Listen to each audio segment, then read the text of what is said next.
Dear students, moving further, I would like to tell you all that the subject entomology is dealt with under two separate papers. Paper first comprises of the origin and evolution of insects, insect classification, morphology, anatomy, functional organization, so on and so forth, while the second paper deals with the applied aspect. Now, when I talk about the applied aspect, it means how the insects are employed or used or exploited for various needs of the human being. Say, for example, they act as pests, they act as vectors, they can be exploited for uh, productions like honey, beeswax, silk, lacs, and so on. They act as vectors of diseases. So, all this in initial stages, I have already told you all. So, the second paper, which comprises or which deals with all these things, we would be dealing in details now. So, to start with, I would today emphasize and discuss a general account of pests. Now, here I basically mean the insect pests. Ever since human race came to existence on this planet, they had to compete with other animals for their survival and propagation of the progeny. The humans are the recent origin. If you talk about the evolution, they are the last ones till date. We don't know about the future, but till date, the human beings are at the top of the tree. That is 60 million years in the history of evolution of life. Insects are one of the greatest competitors of humans, which evolved much earlier, 300 million years in the Paleozoic Mississippian period, along with the plants. So, the origin of insects is at a very early stage as compared to the human being, but still, they are one of the greatest competitors. It appears that the insects that belong to phylum Arthropoda have dominated the earth after their origin. Insects are biologically most successful animals.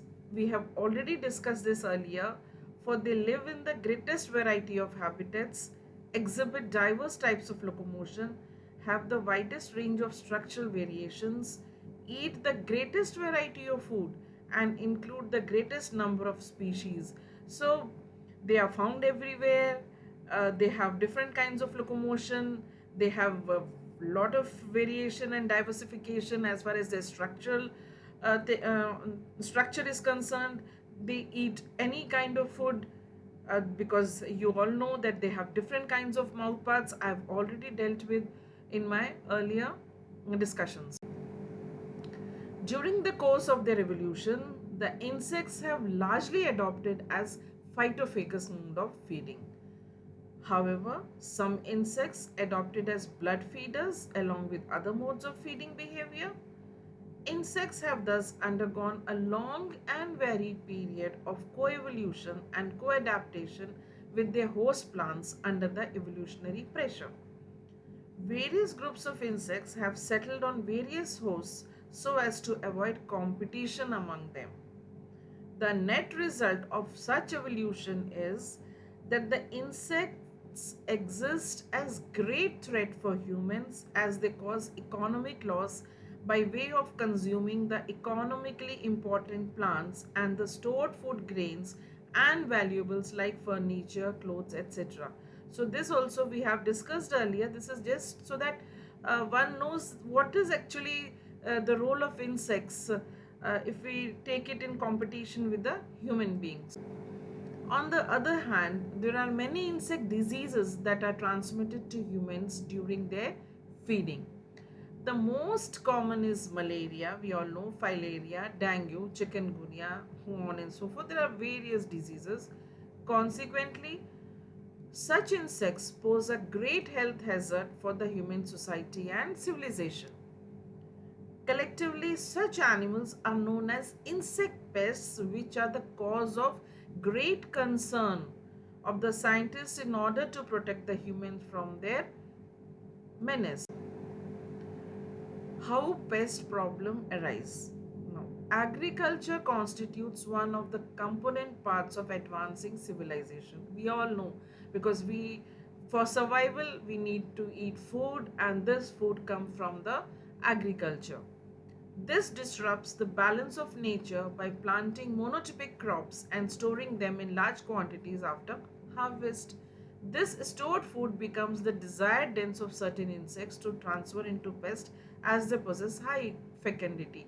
So, it is not only that the insects cause harm to the crop in the field, but they also cause harm to the stored products, the stored food, which is stored for further use by the maybe the farmers or maybe the other suppliers. The insects become sometimes pests when introduced to a new environment or when exotic plants are introduced into an environment. If the plants from one area are brought or introduced into the other area, definitely there could be a problem of the introduction of a new pest in that area. For example, the cottony cushion, this is the scale Iceria purchasei, was and still is an insect pest which uses native Australian shrubs as its hosts. In India, a number of insect pests have been introduced accidentally or inadvertently. For example, the sanjos and the woolly aphids. These have been introduced by chance, by mistake. The capacity of multiplying fast in a given time and space distinguishes a major pest from a minor pest, but not the nature of the damage. Thus, the loss rendered by a pest is the function of population density. So, an insect actually, it could be a major pest, it could be a minor pest, depending upon the number, upon the population density of that particular insect at a particular time in a particular area. One becomes a serious pest when its population reaches a critical level. Now, I would be discussing in details what is the critical level, how an insect can reach a critical level. The high number of such pests is not required always. For example, for viruliferous insect species, the critical level can be much lower since a very small population of infected individuals can spread the disease to the whole crop.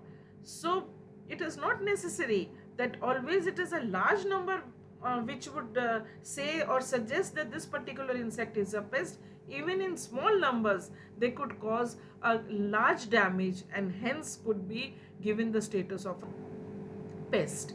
So I would just discuss it in the details of these in the next or the forthcoming lectures. Thank you.